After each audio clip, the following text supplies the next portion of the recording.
Welcome to another NEBA Spotlight. Today, I'm very happy to present to you Merrill. Merrill, tell us about you. Tell us about your business. Hello, everyone. Great to see everyone again. Today, I'm going to be talking about 5 ways you can use podcast as a sales and marketing tool. As you know, I am a commercial podcast producer. I help small businesses, nonprofits, and other organizations use podcasts as a marketing tool to get the word out about their businesses and organizations. One of the first ways that you can use a podcast, whether your own or as a guest on other people's, is education to educate people about who you are and what you do. And it gives you the time and the ability to go deep into certain aspects of your products or services. Now, this is my buddy Leo. He's a PNC insurance rep.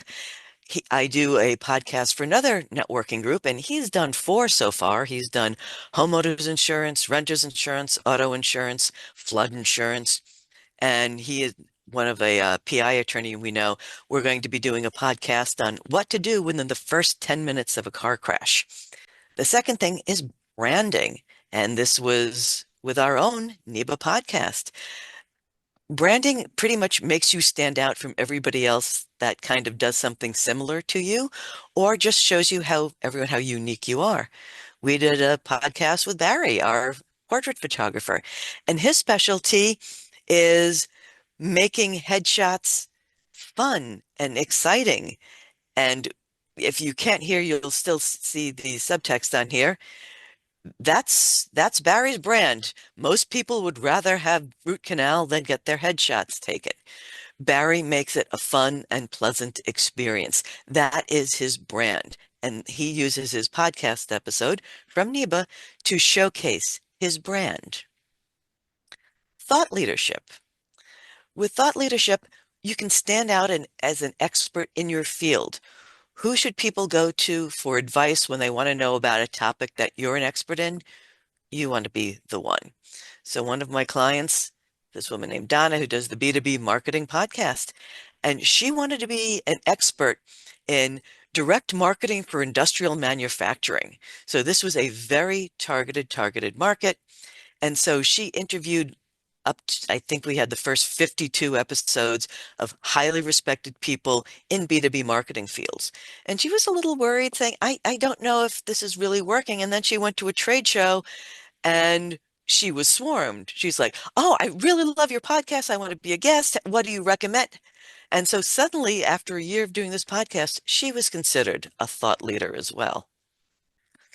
Business development. And this is something newish that I realized last year when I actually had a NEBA member come in and talk about he was really uncomfortable doing cold calls. He wanted to do a podcast. So instead of doing a cold call saying, "Hey, I want to buy my thing, give me money," it's the, "Hey, I really like your work. Do you want to be on my podcast?" And then start the conversation that way. And one of my clients, Daryl, has a web and IT service. He not only interviews his clients, but he also interviews his vendors. And in season 2, which we're starting to work on, he's going to be bringing in potential clients to help them showcase what makes their companies unique. So again, it's also part of branding. It's the, wow, I should pick this vendor because he's really going out of his way to get to know my company and me and showcasing it. And then finally, and I've spoken about this so many times, marketing content. Each episode of a podcast, whether it's your own or somebody else's, can generate a lot of content. You have the long form video, whether it's on your own YouTube channel or the podcast's host channel. You get that link and you share it. You can get clips from that podcast episode, like I was showing you. That's great for social media.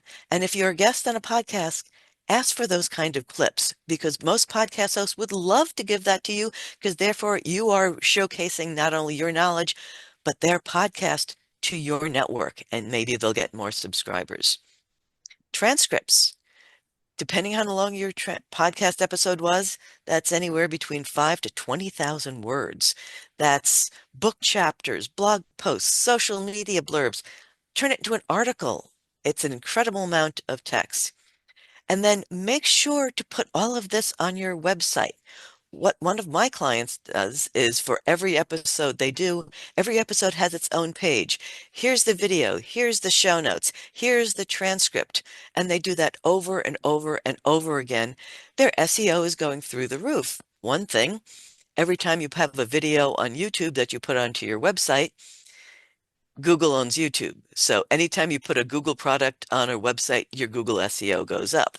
And if you do that week after week after week after week, you're going to get a lot of bang for your buck. Also, if you're just a guest on a podcast, make sure you have those same links on the media page on your own website. Again, you're putting new information on a regular basis. There's video there. Try to get copies of the show notes and the transcripts. Put them on there for all that text. It's going to do great work for your SEO. So I tried to keep it short and sweet. If you have any other questions for me, my information is in the chat. And if you have any questions, I'd love to hear them. Thank you so much, Merrill. We really look forward to supporting your business. Thanks for what you do, and please reach out to Merrill if you have any other questions.